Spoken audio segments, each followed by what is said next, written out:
لبیک اللہم لبیک لبیک لا شریک لک لبیک ان الحمد والنعمت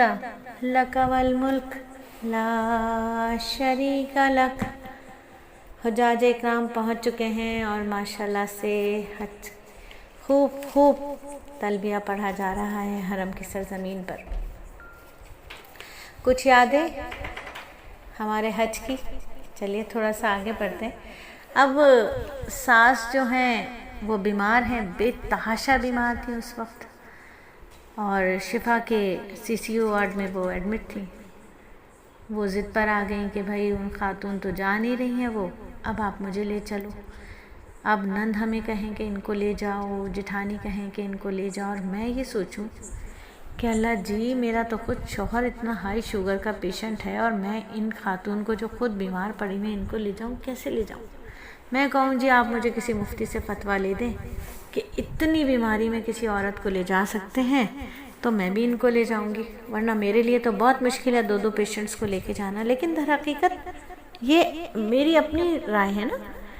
انسان تو ناقص العقل ہے۔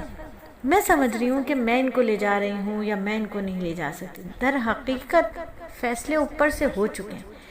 میں نہیں لے کے جا رہی، ان کے لیے مجھے لے جایا جا رہا ہے، میری ساس کے لیے مجھے اللہ رب العزت لے کے جا رہے ہیں، میں ان کو نہیں لے کے جا رہی بلکہ ان کے لیے مجھے اللہ لے کر جا رہے ہیں۔ یہ بات بہت بعد میں سمجھ آئی۔ خیر اب ہوا یہ کہ تیاری ہو گئی ان کی، چلو جی سب بڑے خوش ہیں کہ بھائی چلو تم لے کے جا رہی ہو ان کو، اور بڑی خدمت کا موقع تمہیں اللہ نے دیا ہے، بڑی خوش قسمت ہو، دیکھو اللہ رب العزت نے تمہیں کیسا چنا، یہ ہے وہ ہے، چلیں جی بہت اچھی بات ہو گئی۔ اب تیاری ہو گئی، نکلنے کا وقت آ گیا، گھر سے نکلنا ہے، بچے چھوٹے ہیں، بچوں کو چھوڑ کر جانا ہے، اور دل لگا ہوا ہے بچوں میں۔ اور آپ یقین کیجئے کہ شاید آپ کو یقین نہیں آئے گا کہ میں سوشل میڈیا سے اتنی اویئر نہیں تھی، نہ یوٹیوب دیکھنا، نہ فیس بک دیکھنا، فیس بک بھی نہیں پتہ تھا کیا ہوتا ہے،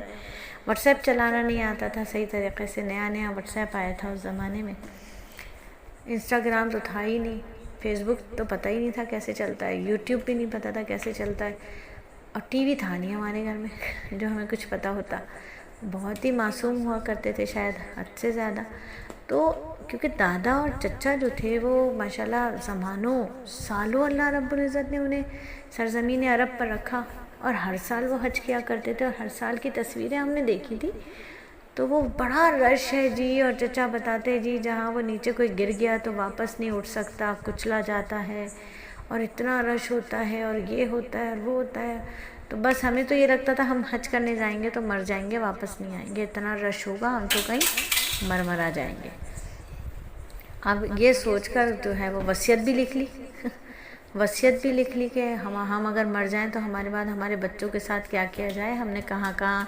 تھوڑا بہت جو مال دولت ہے، پیسے ویسے ہیں کہاں رکھے ہوئے ہیں، وہ کس طرح سے دیے جائیں۔ تو بچوں کے ناموں سے وہ پیسوں کے وہ جو چھوٹی موٹی چیزیں تھیں سونے کی، ان کے بنڈل بنا کے ان پہ نام لکھ دیے جی فلاں بچے کو دیا جائے، یہ فلاں کو دیا جائے، یہ فلاں کو دیا جائے۔ وصیت لکھ دی کہ جی میرے گھر کے برتن، میرے گھر کے کارپیٹ، اور یہ چیزیں وہ چیزیں کس طرح سے تقسیم کی جائیں، سارا کچھ لکھ دیا۔ پھر یہ سارا لکھ کے اپنے ایک وکیل کے اس کے ہاتھ میں دے دیا، اس کو ہینڈ اوور کر دیا کہ بھائی میں اگر واپس نہ آؤں حج سے